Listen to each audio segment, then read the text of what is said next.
speaking with members of the Islamic faith today. Guthranius. Gentlemen, the two sacred places of Islam, Medina and Mecca, both are located in Saudi Arabia. Yeah.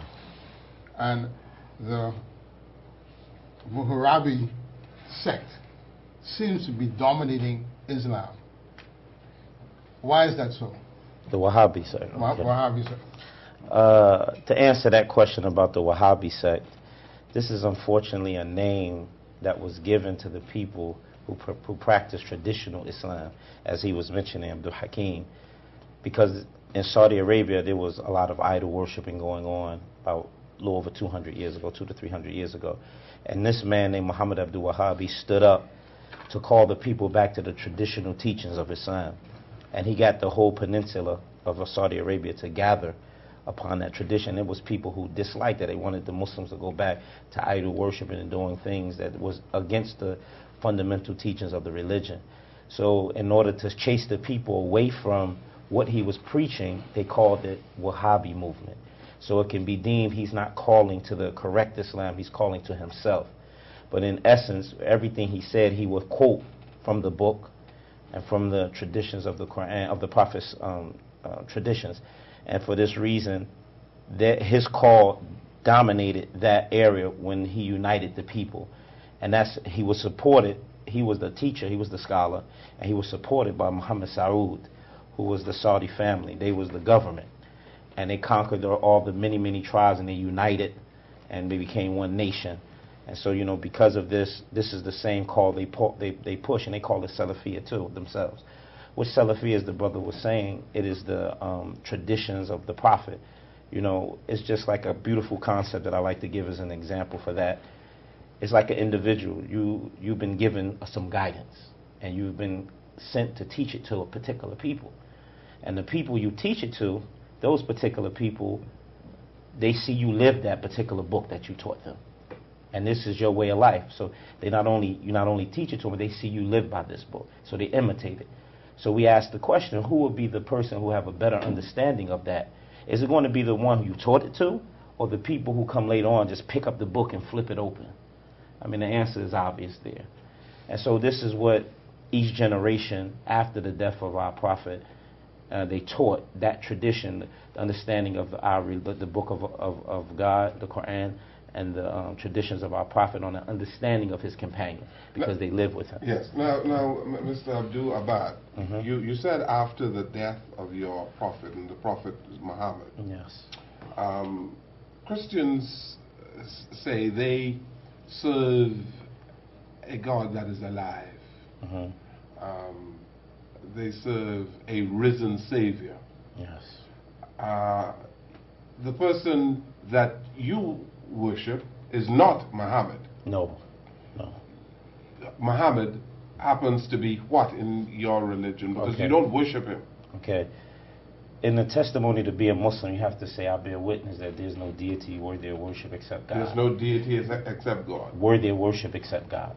And that Muhammad is his servant and his messenger. And in this, we strike a balance in that we don't worship our Prophet. We see him as a servant of God like us. But he's been sent to teach us how to worship God.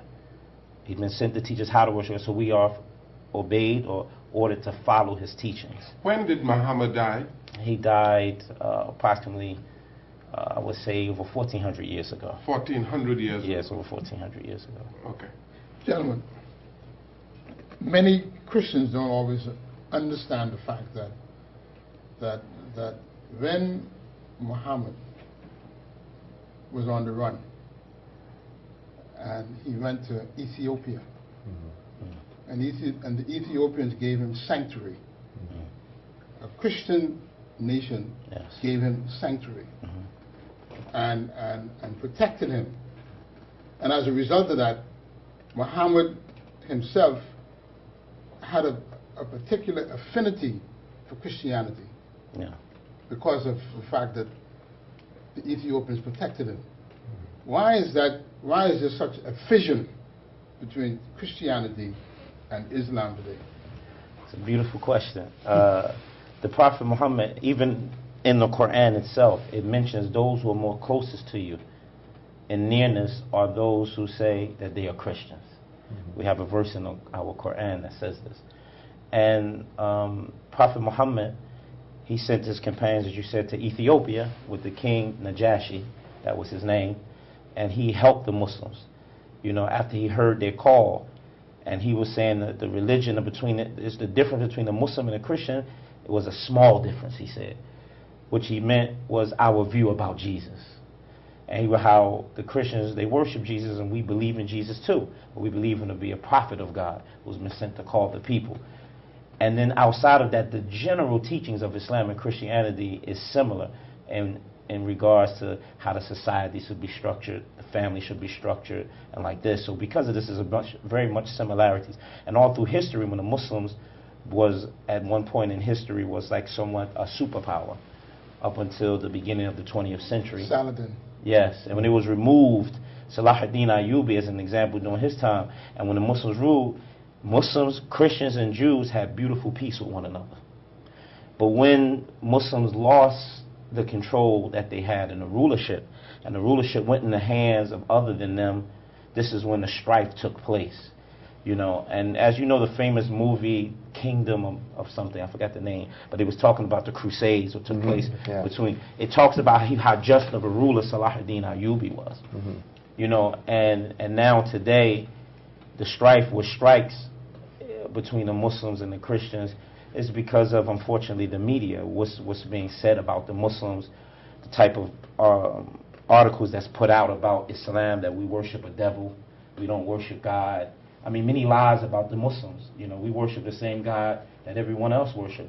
And we are well known for giving him an extreme reverence, a high level of reverence above most other religious backgrounds, in that we see the Creator as he's the creator and everything else is the creation. He created us to worship him, so we worship him. And we don't associate partners with him. We don't give him an equal partner. He doesn't have a mother, father, son, or daughter. He doesn't have a beginning, nor does he have an end. He was not begetting, nor was he begotten. You know, so we have this belief about God. We believe in the same creator. So, you know, this reality allowed Christians all through history to live together in peace. You know, but now the media, they say things about the Muslims, and they choose the worst of the Muslims to put on television. We want to get to that, but before we do, Dr. Rashad, in this book, Deeper Roots, it says in the Bahamas, Muslim slaves were imported in large numbers, but their identities were changed through conversion to Christianity or the changing of their names. Yes. One example is a missionary report filed in London in 1901 and known to the trustees of the Nassau Public Library. In a description of the activities of a Reverend Rose, missionary and slave owner in the Bahamas, she talks about moving to the Bahamas in 1802 or something such. Yes. Does it follow then that slaves who came to the Bahamas, they were, some of them, were Muslims? Yes. Yes, and they were forced into Christianity? Yes, and in fact, if you print it, I don't know if everything is in there, but that thing in 1802, Mr. Rose removes his residence to Exuma on Christmas Day, and he dedicated a new church. He had officiated in Long Island before in uninhabited houses, but when he got to Exuma, he renovated this place and said, "This is going to be our church." Okay, and he felt in the discharge of his duty under the consecration of the house of renovation, as it were, of the clergyman.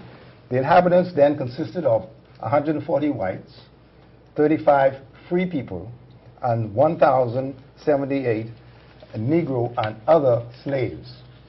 On his first coming, many of the Negroes called themselves the followers of Muhammad.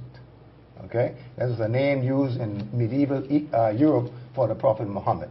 Okay, but these, with other blacks, he baptized to the number of 93 adults and 41 infants in less than a year. So the fact of the matter is that you had the Islamic faith established in the Bahamas back in that day. Back in the early 19th century. Right. Yes.